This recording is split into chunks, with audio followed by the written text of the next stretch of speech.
నమస్తే వంజ గారు. నమస్తే అండి. వంజ గారు, హెయిర్ ఆయిలింగ్ దీని మీద చాలా డౌట్స్ ఉంటాయండి. ఎందుకంటే హెయిర్ మీదే మనం ఒక సిరీస్ లాగా తీసుకెళ్తున్నాం కాబట్టి అవును. Each and every topic touch చేద్దామండి. డెఫినెట్‌గా అండి. ఫస్ట్ ఆయిల్ గురించి మాట్లాడుకుందాం. చిన్నప్పుడు మీకు గుర్తుండే ఉంటుంది. సోమవారం నుంచి శుక్రవారం వరకు, మండే టు ఫ్రైడే వరకు కూడా ఫుల్ ఆయిల్ ఆముదం. అంటే మనకు తెలియకుండా కలిపేసేవాళ్ళేమో. కలిపేసేవాళ్ళు. ఆ! చక్కగా రిబ్బన్‌లతో 2 పిలకలు పైకి కట్టి 2 పిలకలేసి స్కూలుకి పంపిస్తే పొద్దున్న వెళ్ళేటప్పుడు ఎలా ఉందో ఈవినింగ్ వచ్చేటప్పుడు కూడా అలాగే ఉండేయండి పిలకలు. అవునండి. ఒక్క వెంట్రుక కూడా ఇలా ఇట్లా పైకెక్కేది కాదు. పక్కకొచ్చేది కాదు. అవును. అవును. థర్స్‌డే ఈవినింగ్, గురువారం సాయంత్రం తలస్నానం చేసి, శుక్రవారం మాత్రం జడలు ఇలా వదులుకునేవాళ్ళం. మళ్ళీ సెడియాది, మళ్ళీ ఆయిల్. ఆయిల్ పెట్టేసేవాళ్ళు శుభ్రంగా. యెస్. నిజంగా హెల్తీగా ఉండేది. ఏ మాటకి ఆ మాట. అవునండి. కుంకుడుకాయతోనే తలస్నానం చేసేవాళ్ళం అవును. అవును. మనం. Of course. కానీ మన పిల్లలకి అసలు రిబ్బన్ కూడా తెలీదేమో. ఆహా! లేదండి. అసలు రిబ్బన్ అంటే అది అలా ఒకటి ఉంటుంది. రిబ్బను, దాన్ని ఆ హెయిర్ స్టైల్స్ హెయిర్‌కి యూజ్ చేస్తారనే కాన్సెప్టే పోయింది. గిఫ్ట్‌కి యూజ్ చేస్తారు ఇప్పుడు. అంతే. గిఫ్ట్ ర్యాపింగ్‌కి. అంతే. ఆ! ఆయిల్ పెట్టుకోమంటే అదేదో పెద్ద తప్పులాగా, అలా అసలు ఆయిల్‌తో ఉండకూడదు, కనిపించకూడదు అనే కాన్సెప్ట్‌లోకొచ్చేసారండి. నిజంగా అసలు ఎంతవరకు అవసరం వనజ గారు? ఆయిల్ అనేది మనకి స్కాల్ప్‌కి ఎంతవరకు అవసరం? డెఫినెట్‌గా అండి. ఆయిల్ మన నరిష్మెంట్ అంతే. బేసిక్‌గా ఆయిల్ ఏం చేస్తదంటే హ్మ్. స్కాల్ప్‌ని ప్రాపర్‌గా ఉంచడానికి ఆయిల్ అవసరం మనకి. హెయిర్‌కి కాదు. హ్మ్. జుట్టుకి నరిష్మెంట్ కాదు ఇక్కడ. ఓకే. మన స్కాల్ప్ నరిష్మెంట్ అన్నమాట. ఇప్పుడు ఇక్కడ మన నూనె మనం జుట్టంతా రాసేయక్కర్లేదు. జస్ట్ మన స్కాల్ప్ మీద మసాజ్ చేసుకుంటే చాలు. అది ఎంత బాగా మసాజ్ చేస్తున్నాం అన్నది పాయింట్ అక్కడ. మనం వంటికి కూడా ఇప్పుడు ఆయిల్ రాస్తాం. దానివల్ల బెనిఫిట్స్ అనేసి చాలా మంది బిలీవ్ చేస్తారు. వంటికి ఆయిల్ రాస్తే దానివల్ల ట్యాన్ పోతది, అవునవును. ఒళ్ళు గట్టి పడతది అంటే అవును. సేమ్ ప్రిన్సిపల్ మన హెయిర్ స్కాల్ప్ కూడా అప్లికబుల్ అన్నమాట. ఆ స్కాల్ప్‌కి ఎప్పుడైతే మనం చక్కటి ఆయిల్ మసాజ్ చేస్తూ ఉంటామో అది మన ఫాలికల్స్ ద్వారా మన హెయిర్ స్ట్రెంథెన్ అయ్యేలాగా చూస్తూ ఉంటది. ఓకే. సో ఇది చాలా ఇంపార్టెంట్ అన్నమాట. అయితే ఇక్కడ మెయిన్ పాయింట్ ఏంటంటే ఎట్లా ఆయిల్ పెట్టుకుంటున్నాము అన్నది ఇక్కడ ఇంపార్టెంట్ పాయింట్ ఇది. ఓహ్! ఎట్లా పెట్టుకుంటున్నాం అంటే మనం ఎట్లా ఆయిల్. అండి? సో మామూలుగా ఏంటంటే ఇప్పుడు కొబ్బరి నూనె, ఆముదము. ఆముదం పెడితే జుట్టు చక్కగా మంచి నరిష్మెంట్, జుట్టు సాఫ్ట్‌గా చేసేస్తది ఆముదం. అవును. అండ్ చాలా దగ్గరలో విన్నట్టయితే మనకి ఈ పెయిన్ కొరుకుడు అంటారు కదా! హ్మ్.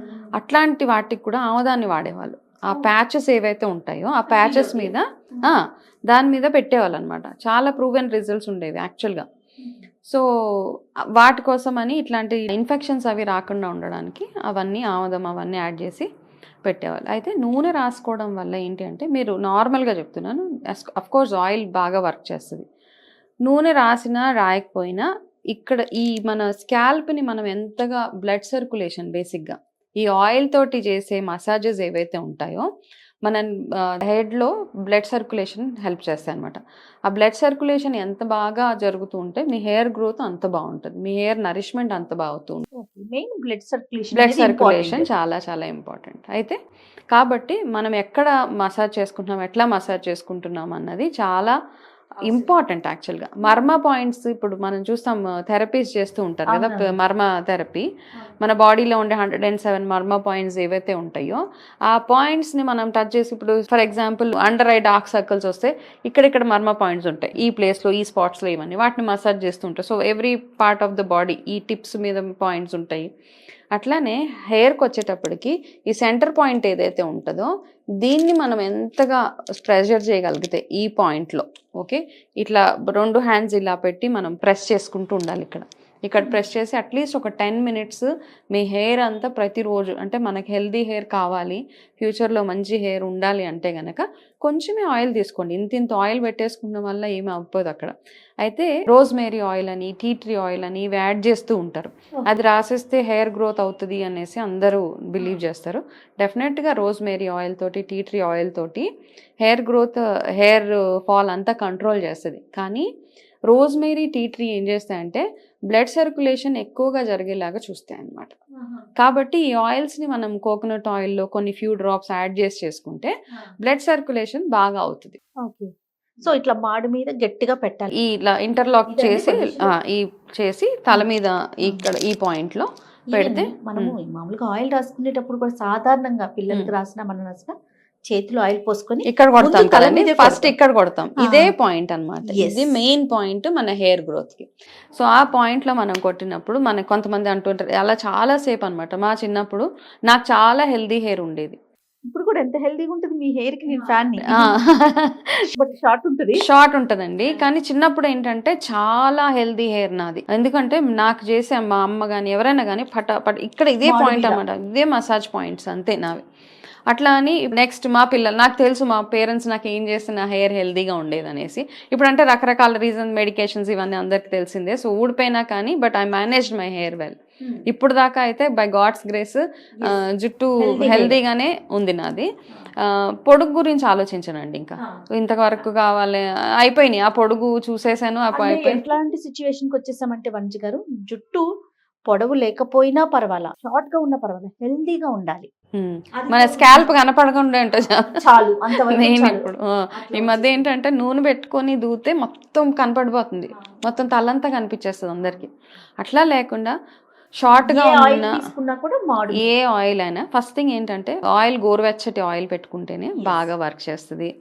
రోజు ఆయిల్ పెట్టుకోవచ్చు, కాకపోతే ఎక్కువ ఆయిలింగ్ వల్ల కూడా మనకి డాండ్రఫ్, రకరకాల వేరే ఇన్ఫెక్షన్స్ వచ్చే రీజన్స్ ఉన్నాయి కాబట్టి, ఛాన్సెస్ ఉన్నాయి కాబట్టి ఎంతగా ఆయిల్ పెట్టుకోవాలో, ఎంత ఫ్రీక్వెంట్ గా, ఇప్పుడున్న పొల్యూషన్ కి వాటికి మనం వారానికి ఒకటే రోజు తలస్నానం చేసుకుంటామంటే జరగదా. అలా అని అసలే నూనె పెట్టుకోకుండా ఉన్నామన్నా కూడా డ్రై స్కాల్ప్ అయిపోతూ ఉంటది, ఏదన్నా ఎక్స్ట్రీమ్స్ అయిపోతూ ఉంటుంది. సో ఇవన్నిటిని ఇట్లా వీక్లీ అట్లీస్ట్ ట్వైస్ అండి. స్కూల్కి వెళ్ళే పిల్లలు అయితే 2 times హెయిర్ వాష్. రెగ్యులర్గా యాక్టివిటీ, ఇప్పుడు ఇంట్లో ఆడవాళ్ళు వాళ్ళు ఉంటే చాలా ఎక్కువ స్వెట్ వచ్చేసి అది ఉంటే 3 times hair wash it's compulsory అండి. ఓకే, ఈ మధ్య ఆయిల్ మీరు అన్నట్టుగా ఆయిల్ ఎవరు పెట్టుకొని ఉండట్లేదు కాబట్టి నైట్ చాలు నైట్ పెట్టుకునేటప్పుడు చక్కటి మసాజ్ చేసుకొని పెట్టుకుంటే నరిష్మెంట్ ఉండేలాగా చూసుకుంటే సరిపోతుంది. దాంట్లో ఇప్పుడు కోకోనట్ ఆయిల్ అనుకోండి, మీరు అన్నట్లుగా రోజ్మెరీ, టీ ట్రీ, ఇంకా ఏమేమి మిక్స్ చేసుకోవచ్చు వంజి గారు? అంటే మనము ఇక్కడ ఏం చేద్దాం అంటే అండి, హెయిర్ టైప్ చూద్దాం. ఓకే, ఏ హెయిర్ టైప్ కి ఎట్లాంటి ఆయిల్ సూట్ అవుతుంది అనేసి. అందరూ ఒకటే చేసేసుకోవచ్చు. నార్మల్ గా అంటారా, నార్మల్ కొబ్బరి నూనె ఈజ్ యూనివర్సల్, ఎప్పటి నుంచో మన తరతరాల నుంచి వచ్చింది. No side effects, no nothing, హ్యాపీగా చేసేసుకోవచ్చు. అయితే ఒకప్పుడు అందరూ హెల్దీగా ఉండి కెమికల్ యూజ్ ఎక్కువ లేదు కాబట్టి, మన జుట్ల మీద కానివ్వండి షాంపూ యూజెస్ అవి లేవు కాబట్టి కొబ్బరి నూనె, ఆముదం ఇవి సరిపోయేవి తలకి. ఈ రెండే వాడేవాళ్ళు. మహా అయితే అప్పుడప్పుడు నువ్వుల నూనెతోటి మసాజ్ చేసేవాళ్ళు. ఈ 3, ఇంతకు మించి ఎక్కువ ఆయిల్స్ ఏవీ లేవు అనమాట. ఇప్పుడున్న కండిషన్స్, స్కిన్ డిజీజెస్ కానివ్వండి, స్కాల్ప్లో వచ్చే రకరకాల ఇన్ఫెక్షన్స్ కానివ్వండి, ఈ ఇన్ఫెక్షన్స్ అన్నీ అడ్రస్ చేసుకుంటూ, డ్రై స్కాల్ప్ ఉంటుంది, ఆయిలీ స్కాల్ప్ ఉంటుంది, ఇన్ఫెక్షన్స్ ఉంటాయి, సోరియాసిస్లు ఉంటాయి, ఇవన్నిటికీ ఒక్కొక్క ప్రాబ్లంకి ఒక్కొక్క రకమైన ఆయిల్ కానివ్వండి, ఒక హెయిర్ కేర్ రొటీన్ ఒక్కొక్కలా ఉంటుంది అనమాట ఒక్కొక్క ప్రాబ్లంకి. సో ఏ ప్రాబ్లం ఉన్న వాళ్ళకి ఎట్లాంటి రొటీన్ అయితే వాళ్ళకి వర్క్ అయ్యి అందులో నుంచి బయటకి రావాలన్నది మనం మాట్లాడుకోవాలి. తర్వాత మెనోపాజ్ స్టేజ్ లో కూడా హెయిర్ లాస్ అయిపోతుంది. అవునండి, వాళ్ళు ఏమన్నా స్పెషల్ కేర్ తీసుకోవాలి? మెనోపాజ్ అవుతున్నప్పుడు ఏంటంటే అందరికీ అండి స్కిన్ ఎలా అంటే, మనకున్న హార్మోన్స్ ఏవైతే ఈస్ట్రోజన్ ఇవి అన్ని ఫ్లక్చుయేషన్స్ వల్ల, తగ్గిపోవడం వల్ల, హై అవ్వడం వల్ల, ఫ్లక్చుయేషన్స్ వల్ల ఏమవుతుందంటే, ఫస్ట్ ప్రాబ్లమ్ మన హెయిర్ అంటే మన ఈ హార్మోన్స్ ఈస్ట్రోజన్ కానీ ఇవి దేనికి పనిచేస్తాయంటే హెయిర్ అండ్ స్కిన్ అండ్ మన స్కిన్లో ఉన్న ఎలాస్టిసిటీని. అందుకనే ఏ మెనోపాజ్ వచ్చేస్తున్నప్పుడల్లా స్కిన్ డ్రైనెస్ వచ్చేస్తూ ఉంటుంది, ఓవరాల్ డ్రైనెస్, కాళ్ళల్లో పగుళ్ళు కానివ్వండి, డ్రై స్కిన్ అయిపోవడము, హెయిర్ లాస్ అయిపోవడము, ఇవన్నీ అవుతూ ఉంటాయి కదా. అయితే అమ్మమ్మల నాటి రెమెడీ యాక్చువల్గా మనకు తెలియదు అనమాట. జీలకర్రతోటి చిన్న చిన్న ఉండలు చేసేవాళ్ళు అప్పుడు. ఈ జీలకర్రని నార్మల్గా అందులో తాటి బెల్లం, నల్ల బెల్లం ఉంటుంది కదండి, ఆ బెల్లంతో 2 మెత్తగా కొట్టేసి ఆ జీలకర్రతో ఉండలు రోజు తినేవాళ్ళు అనమాట. ఈ స్టేజెస్కి వచ్చే లేడీస్ అది ఎవరో అట్లా చెప్పేసేవాళ్ళం, ఇది తింటే మంచిది అంటే మనకి వాళ్ళు ఏమన్నా ఇవి పీరియడ్స్ ఆగిపోయే ముందు ఈ లడ్డు అంటే జీలకర్రతో చేసినవి తింటే బాగుంటది అని చెప్తే అది తినేసేవాళ్ళు. కానీ దాని వెనకాల సైన్స్ ఏంటంటే, ఈ జీలకర్ర ఏం చేస్తుందంటే మన ఈ మెనోపాజ్ స్టేజెస్ హార్మోన్స్ ఎంత ఏం చేసేసినా ఈ జీలకర్రలో ఉన్న గుణాల వల్ల మన స్కిన్లో ఉన్న ఎలాస్టిసిటీ కానివ్వండి, మన హెయిర్ కానివ్వండి, ఇది ఫాల్ అవ్వకుండా హెల్ప్ చేస్తుంది అనమాట. ఇది బ్యాలెన్స్ చేస్తుంది. కాబట్టి జీలకర్ర వాటర్, జీలకర్రని ఎక్కువగా కన్జ్యూమ్ చేయడం, జీలకర్రతో చిన్న చిన్న ఉండలు లడ్డులా చేసుకొని అవి చిన్నగా తింటూ ఉంటే మనకి మెనోపాజ్ వచ్చేటప్పుడు వచ్చే సైడ్ ఎఫెక్ట్ ఇంకా చాలా ఉన్నాయి. కానీ this is one of the very good home remedies అనమాట.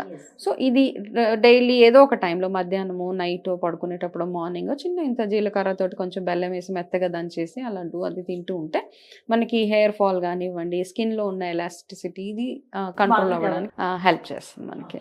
తర్వాత ఆయిల్ రాసుకోవటం అనేది జెండర్ వైజ్ గా కూడా ఉంటుందండి, అండ్ ఏజ్ వైజ్ గా కూడా రాసుకోవాలా, అలా ఉంటుందా? అంటే ఏజ్ వైజ్ కొంతమందికి ఏమంటారంటే నూనె రాసుకుంటే వేడి చేయదు, చలవ చేస్తుంది, ఇట్లా feel ఉంటుంది. ఫీల్ ఉంటుంది. ఎండాకాలంలో ఎక్కువ ఆయిల్ పెట్టేస్తూ ఉంటారు. ఇలా ఉంటుంది అనమాట. అంటే మనకి ఇది అలవాటు అయిపోయింది కాబట్టి ఆయిల్స్లో కూడా మనకి బ్రాహ్మీ ఆయిల్ ఉంటుంది, నీమ్ ఆయిల్ ఉంటుంది. ఇన్ఫెక్షన్స్ వచ్చినప్పుడు నీమ్ ఆయిల్, బ్రాహ్మీ ఆయిల్ రెగ్యులర్గా అందరూ పెట్టేసుకునేది, coconut oil. And age wise కూడా ఏజ్ అవుతున్న కొద్దీ మనకి ఎక్కువ నరిష్మెంట్ అవసరం. చిన్నప్పుడు ఏది తిన్నా మన బాడీలోకి అసిమిలేట్ అయిపోతూ ఉంటుంది. మనం ఏం కొంచెం ఒక ఉసిరికాయ తింటే అది శుభ్రంగా పనిచేస్తుంది. పెద్ద అవుతున్న కొద్దీ ఎక్కువ కేర్ తీసుకోవడం అవసరం అండి. యాజ్ వి ఏజ్ డ్రైనెస్ వచ్చేస్తూ ఉంటుంది స్కిన్లో. కాబట్టి ఎస్ ఆఫ్ కోర్స్ ఆయిలింగ్ కానివ్వండి, రెగ్యులర్గా మన స్కిన్కి కానివ్వండి, హెయిర్కి కానివ్వండి, రెగ్యులర్గా మసాజెస్ మస్ట్. ఇందాక ఒక మాట చెప్పారు, స్క్రబ్ కూడా చాలా అవసరం అని. ఎలా అండి, మనకి ఇంట్లో ఏమన్నా స్క్రబ్ ని ప్రిపేర్ చేసుకోవచ్చా? హెయిర్ కి స్క్రబ్స్ అంటే ఏంటంటే మన స్కాల్ప్ ఒక్కొక్కసారి ఏమవుతుందంటే మనం ఒంటికి ఎలాగైతే నలుగు పెడతా ఉంటామో స్కాల్ప్ కి కూడా స్క్రబ్ అవసరం చాలా. ఎందుకంటే చిన్నపిల్లలకి వాళ్ళకి మనకు తెలియదు అనమాట. మనం ఎంత క్లీన్ చేసినా ఎక్కడో ఒక దగ్గర కొంచెం ఉండిపోతూ ఉంటుంది. కాబట్టి మనకి యాక్చువల్గా ఏంటంటే మన బేకింగ్ సోడాని ఈ మధ్య కాలంలో ఎక్కువగా యూజ్ చేస్తున్నారు. స్కాల్ప్ మీద పెట్టి జస్ట్ రబ్ చేయడం లాగా చేస్తూ ఉన్నారు. లేదు అంటే మనం ఉసిరికాయ పొడి ఉంటుంది కదా, ఉసిరికాయ పొడి, కొంచెం వేప పొడి, దాన్ని కొంచెం లైట్గా వాటర్ పెట్టి ఈ స్కాల్ప్ పార్ట్ తీసుకొని కొంచెం మనం ఇట్లా కొంచెం పార్టీషన్స్ లాగా చేసి దాన్ని చక్కగా ఇట్లా రుద్దేయడం అన్నమాట. అంటే శుభ్రంగా మనం హెయిర్ వాష్ చేసినప్పుడు అట్లా అవ్వదు.